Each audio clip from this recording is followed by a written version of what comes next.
యేసుక్రీస్తు ప్రభువారంట తన ప్రజల కొరకు ఒక మార్గాన్ని సిద్ధం చేశాడంట. ఒక మార్గాన్ని సిద్ధం చేసి న్యాయవాదిగా మన స్థానాన్ని ఆయన తీసుకొని మన స్థానంలో ఆయన నిలబడంట. మన పక్షాన న్యాయవాదిగా నిలబడి మన మన మన మన గురించి వాదిస్తున్నాడంట. వాదిస్తూ ఏం చెప్తున్నాడంటే, వీరు ఏమీ తెలియదు, వీరికి ఏమీ తెలియదు కాబట్టి వీరు యోగ్యులు కాదు, వీరికి ఏమీ తెలియదు అని చెప్పేది వాదిస్తున్నానంట. వాస్తవానికి వీరు చేయబడినటువంటి పాపము కనబడతా ఉంది. ఆమేన్. వీరికి ఏమీ తెలియకపోయినా కానీ వీరు చేసిన పాపం కల్లారా కనబడుతుంది. నేను చెప్పిన మాట అర్థమైందా? వాస్తవానికి వీడిని అబద్ధం ఆడిచ్చేది ఎవరో వాడికి తెలియకపోయినా అబద్ధం కనబడుతుంది.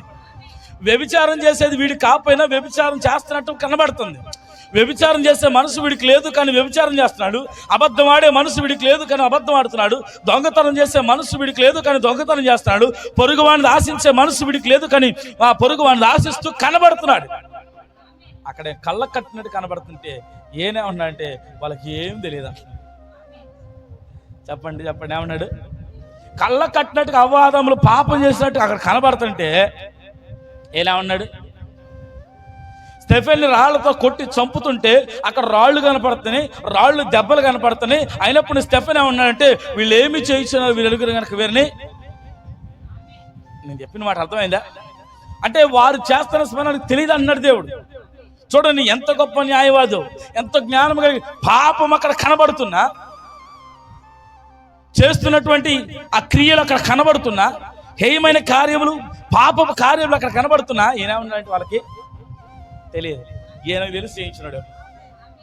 చేసిన వాడికి తెలియదు ఎందుకు చేశాడు, కానీ చూసిన వాడికి తెలుసు ఎవడు చేయించాడు. అందుకోసం అన్నాడు కలవరిశిలలో ఆ మొట్టమొదటి మాటే, వీరేమి చేయించున్నారు, వీరు ఎరగరు. వాస్తవానికి వీళ్ళు తెలియదు ప్రభువా.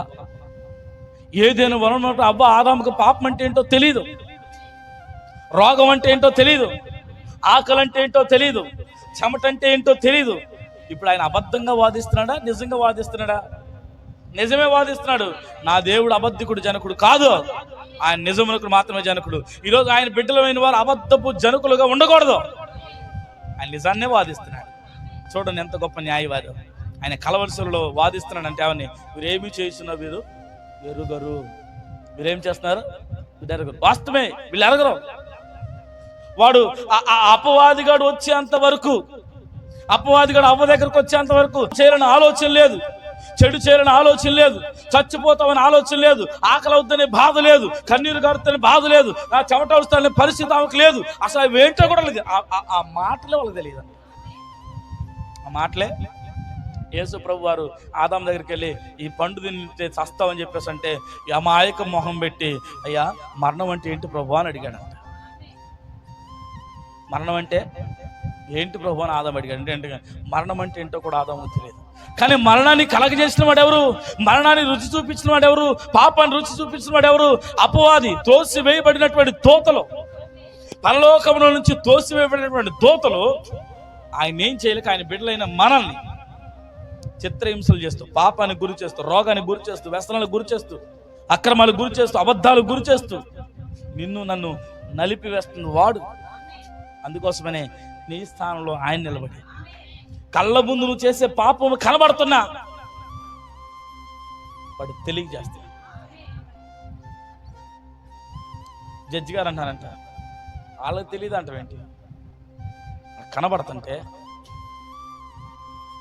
ఇంకొకడు ఉంటాడుగా, అపోజ్ పక్కన లాయర్ గారు ఉంటాడుగా, వాళ్ళు లేచి అంటాడంట, ఇగో ఈ లాయర్ గారు చెప్పే మాట అర్థం, ఇదిగో ఫలానా టైంలో ఫలానా స్థలంలో ఫలానా విధంగా అయ్యగారు తిట్టుకుందేమా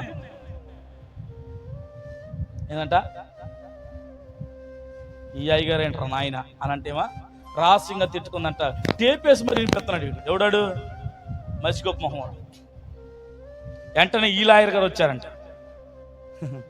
ఆమె తిట్టిన మాట వాస్తవమే, రహస్యంగా పాస్టర్ గారు అరిసిన మాట వాస్తవమే.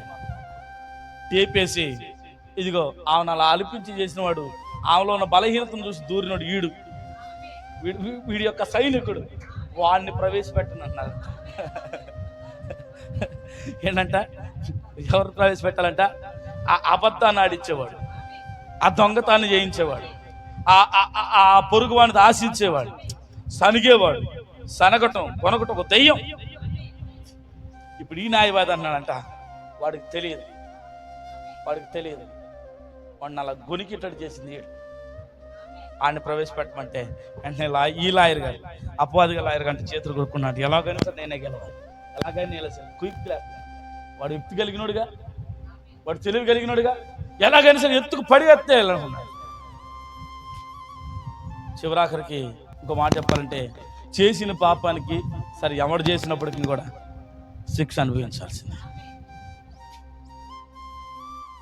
ఒక మాట చెప్పాలంటే, నువ్వే సరిగా ఉంటే నీ దగ్గర రాడు. ఆమేన్. నువ్వు సరైన వాక్య జ్ఞానం కలిగి ఉంటే వాడు రాడు. నువ్వు సరైన పరిజ్ఞానం కలిగి ఉంటే వాడు రాడు. ఒక భార్య భర్తకు లోబడి జీవించినట్లయితే అపవాది గారి చేత మోసగింపబడేది కాదు. ఒక భర్త భార్యను ప్రేమించినట్లయితే వేరొకరి మాట వినేది కాదు. ఆమేన్. ఒక సంఘ కాపరి మాట మీరు విన్నట్లయితే సంఘం నుంచి బయటికి వెళ్ళరు. వినకపోవటం వల్ల వేడోడు మాట వచ్చింది, వాడు మాట చెప్పుకొని బయటకు చూపుతుంది. దానివల్ల ఏమైపోద్ది? మరణమే. పాపానికి జీతం మరణం. నువ్వు సరిగా ఉన్నట్లయితే, నీ క్రియలు సరిగా ఉన్నట్లయితే, నువ్వు సరిగ్గా వాక్యం మీద ఆధారపడినట్లయితే అపవాదిగా నీలో జొరపడ్డగా వాడికి అవకాశం ఇచ్చావు, వాడు జొరపడ్డావు, చేయకూడనటువంటి పనులు చేసి ఇప్పుడు చేశాంగా. ఇప్పుడు ఈ న్యాయవాది ఎంత వాదించినా జడ్జి గారికి ఏం కనపడుతుందంటే, నాదేం లేదన్నా, ఏదో ఆవేశంగా ఒక మాట అన్నాడని తక్కువని ఒక దెబ్బ కొట్టిందే కనపడద్దు, కానీ దాని వెనకాల ఉన్న కారణం కనపడిద్దే? చెప్పండి అమ్మా. అమ్మాయి వచ్చి మా ఆయన నన్ను కొట్టింది అంటది, కానీ ముందు ఏమి ఎంత తీసుకొచ్చిందో చెప్పిద్దే? కొట్టిందే. ఈరోజు న్యాయవాది అంట, వీరికి ఏమీ తెలియదు, వీరినే వీళ్ళకి తెలియదు, వీళ్ళు తెలియక చేశారు, కానీ చేయబడిన పాపము కనబడుతుంది, ఆ రక్తము కనబడుతుంది, అపవిత్ర కనబడుతుంది. కాబట్టి న్యాయవాది ఎంత న్యాయించిన పాపానికి జీతం మాత్రం మరణం. నేను అంటాను, గుర్తుపెట్టుకోండి, మీరు పాపం చేసి క్షమించు ప్రభు అంటే మీ పాపములు క్షమించబడతాయి, కానీ చేసిన పాపానికి మాత్రం శిక్ష అనుభవించాల్సింది. అదే క్షమించబడ్డం అంటే. అలాగేనంట, గుర్తుపెట్టుకోండి, ఈ న్యాయవాది వీడు ఏమి చేయించున్నాడో వీడికి తెలియదు, వీళ్ళు చేస్తుంది ఎంతో వీళ్ళకి తెలియదు, వీళ్ళు అయోగ్యులు, వీరు ఏమి ఎరగని వారు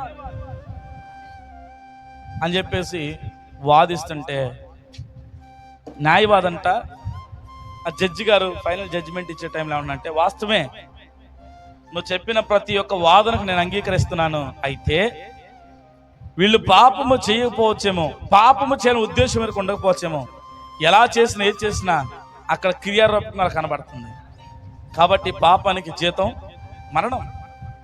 ఈ పాపానికి జీతం మరణం. శాసనాన్ని తప్పే దేవుడు కాదు, చట్టాన్ని తప్పే దేవుడు కాదు, ఆయన రాసిన మాటను తప్పే దేవుడు కాదు. పాపమునకు జీతం మరణమే.